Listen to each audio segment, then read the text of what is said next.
Bismillahirrahmanirrahim. Assalamu alaikum. Welcome to my channel. Please subscribe, share, like and comment. And if you have queries regarding data analysis, you may contact on my given email address. जी तो last time हमने जो video देखी उस video में हमने discuss किया था कि हम अपनी डाटा फाइल को स्मार्ट पीएलएस के अंदर जो है कैसे इंपोर्ट कर सकते हैं।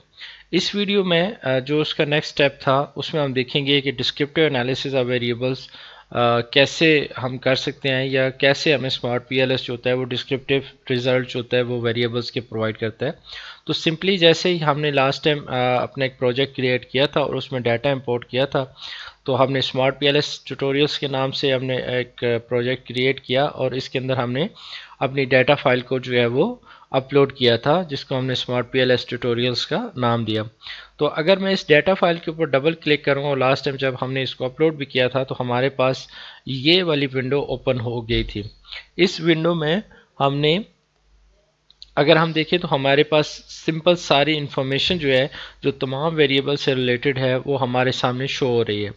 तो जनरली अगर हम IBM और एमॉस में जाएं, एमॉस में तो हमें इस तरह की इन्फॉर्मेशन नहीं मिलती और उसको हमें SPSS में कैलकुलेट करना पड़ता है या फिर आप एक्सेल में कैलकुलेट कर सकते हैं। तो यहाँ डायरेक्ट एक क्लिक के ऊपर आपको तमाम इन्फॉर्मेशन जो होती है वो अवेलेबल होती है। तो इसमें सबसे पहले तो नंबरिंग कर दी है कि आपके पास अगर आप लेफ़्ट साइड पे देखें तो ये तमाम इंडिकेटर्स हैं। जो इंडिकेटर्स जो हैं वो बेसिकली आपके डेमोग्राफिक्स को भी शो कर रहे हैं और आपके जो वेरिएबल्स जो हैं, जो कंस्ट्रक्ट हैं, जो आपने उनको मेजर किया उनको शो कर रहे हैं, जिसको हम लेटर वीडियोस के अंदर इंशाल्लाह डिटेल में डिस्कस करेंगे। तो यहाँ पर अगर हम देखें तो हमारे पास शुरू में जैसे डिस्क्रिप्टिव है, फॉर एग्जांपल डेमोग्राफिक एनालिसिस में देखें तो ये हमें शो कर रहा है जैसे ये डिफरेंट ऑर्गेनाइजेशंस थे, उनके जो है वो शो कर रहा है कि क्या इनमें कोई मिसिंग वैल्यूज़ थी। तो यहाँ से हमें फर्स्ट हैंड पे एक एनालाइज हो जाता है, देख सकते हैं कि क्या किसी वेरिएबल की कोई वैल्यू अगर मिसिंग है तो वो यहाँ पर शो कर देगा। तो सो फार अभी मेरे इस डाटा सेट में कोई वैल्यू मिसिंग नहीं है। सेकेंड, ऑर्गेनाइजेशन को अगर आप देखें तो ऑर्गेनाइजेशन का आगे जो हमें क्राइटेरिया दिया है या जो वैल्यूज़ दी हैं जो डिस्क्रिप्टिव एनालिसिस में यूज़ होती हैं, दैट इज़ मीन है, मीडियन है, मिनिमम है, मैक्सिमम है, स्टैंडर्ड डेविएशन है और कॉर्टाइसिस है और उसके साथ जो है वो फिर स्क्यूनेस भी है, जिनकी अपनी एक इंटरप्रिटेशन है कि जब आप डिस्क्रिप्टिव एनालिसिस को डिस्क्रिप्टिव एनालिसिस को जो है वो डिस्कस करते हैं तो उसको आप जो है वो किस तरीके से जो है वो इंटरप्रेट करते हैं। सो यहाँ पर हमारे पास जो वैल्यू आ रही है, फॉर एग्जांपल ऑर्गेनाइजेशन है तो ऑर्गेनाइजेशन की मीन वैल्यू 1.08 है, मीडियन इसका 1 है, मिनिमम 1 शो कर रहा है, मैक्सिमम 2 शो कर रहा है और जो स्टैंडर्ड डेविएशन है वो 0.08 से रिलेटेड है। बट यहाँ पे कॉर्टाइसिस और स्क्यूनेस बहुत ज़्यादा हाई है। इसका मतलब ये होगा कि ये ज़्यादातर जो आंसर्स होंगे वो किसी एक साइड के ऊपर ज़्यादा अलाइन होंगे। तो इस वजह से ये हमारे पास फॉर एग्जांपल अगर मीन वैल्यू 1.08 अगर वन स्टैंडर्ड डेविएशन पे देखूं 0.08 तो ये 1.08 की वैल्यू जो है वो शो कर रहा है और लेफ्ट साइड पे भी हम इसको देख सकते हैं। तो बहरहाल इसके अलावा अगर आप देखें एज है, फॉर एग्जांपल जेंडर है तो जेंडर में आपके पास जो मेल और फीमेल होते हैं उसमें मीन रिस्पॉन्स उसका शो कर रहा है, मीडियन है, मिनिमम है। अब मिनिमम जो है वो 1 था, मैक्सिमम 2 था। जेंडर को हमेशा 2 ही वैल्यू असाइन की जाती हैं। इसी तरीके से इसकी स्टैंडर्ड एज की फैक्टर की, मैरिटल स्टेटस की है, फिर ऑर्गेनाइजेशन है, एजुकेशन है। तो तमाम की जो मीन वैल्यूज़ हैं, जो स्टैंडर्ड डेविएशन है, जो कॉर्टाइसिस है या स्क्यूनेस है, वो तमाम वैल्यूज़ यहाँ पर शो हो रही हैं।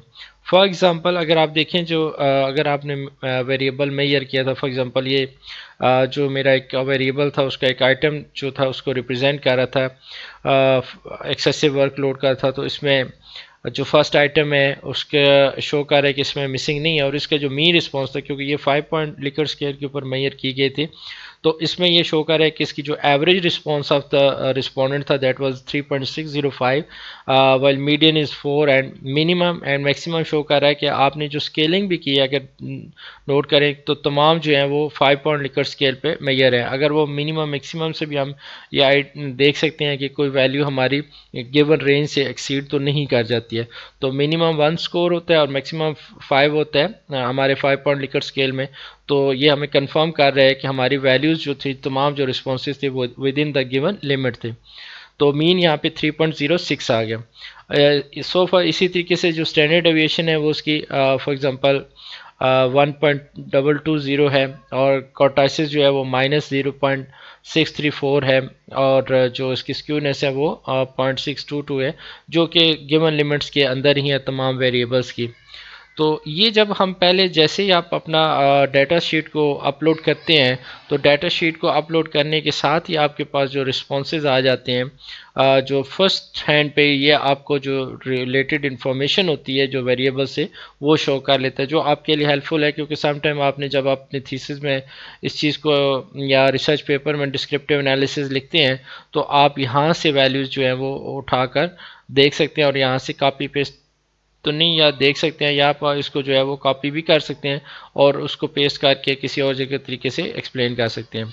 So this was only about ये इसके साथ जो साथ विंडो इंडिकेटर को रिलेशन है, बेसिकली हमें इसकी कोई ज़रूरत नहीं होती, लेकिन ये जनरली एक ओवरऑल हमें एक इन्फॉर्मेशन प्रोवाइड कर रहा होता है कि ये वेरिएबल्स में आपस में जो है वो क्या रिलेशनशिप जो थे वो एग्जिस्ट कर रहे थे, को रिलेशन में क्या था। लेकिन ये हमारी रिक्वायरमेंट नहीं है, ये ऐसे ही उन तमाम वेरिएबल्स को जो है वो को रिलेशन उनका फाइंड कर लेता है। और अगर रा फाइल में देखें तो सिंपल, क्योंकि ये जब अपने एंड पे जब हम इसको अपलोड करते हैं तो ये उसको थोड़ी सी कन्वर्जन कर लेता है, तो ये हमें उसके रिस्पॉन्सेज या उनकी वैल्यूज़ को जो है वो शो कर देता है कि इनकी जनरली जो रिस्पॉन्स या रा डाटा जो था वो कैसे शो होता है। बट हमें जो इसमें रिक्वायर्ड या हम जिसको यूज़ कर सकते हैं या जिससे हमें इंफॉर्मेशन पता चल सकती है, इस स्टेप पे वो इंडिकेटर्स हैं। तो थैंक यू सो मच। इसमें आप जो नेक्स्ट वीडियो में आ रही है उसमें अब मैं आपको स्मार्ट पीएलएस का एक ब्रीफ इंट्रोडक्शन दूंगा कि बेसिकली हम इसमें कैसे काम करते हैं, और इन कंपैरिजन ये एमॉस से कितना डिफरेंट है, और एमॉस में और स्मार्ट पीएलएस में क्या डिफरेंस है, और ये बाकी हम जो फंक्शन होते हैं उनको Aahista Aahista next coming videos के अंदर डिस्कस करेंगे। तो अभी हमने फर्स्ट पार्ट में डाटा इंपोर्ट करना सीख लिया, सेकेंड पार्ट के अंदर हमने इसके डिस्क्रिप्टिव एनालिसिस को देख लिया, एंड थर्ड स्टेप में हम अब कंपैरिजन करेंगे कि स्मार्ट पीएलएस क्या हमें इन्वायरमेंट प्रोवाइड करता है, और अगर हम इसको एमॉस से कंपेयर करें तो फिर हमें क्या रिजल्ट मिलते हैं। Thank you very much.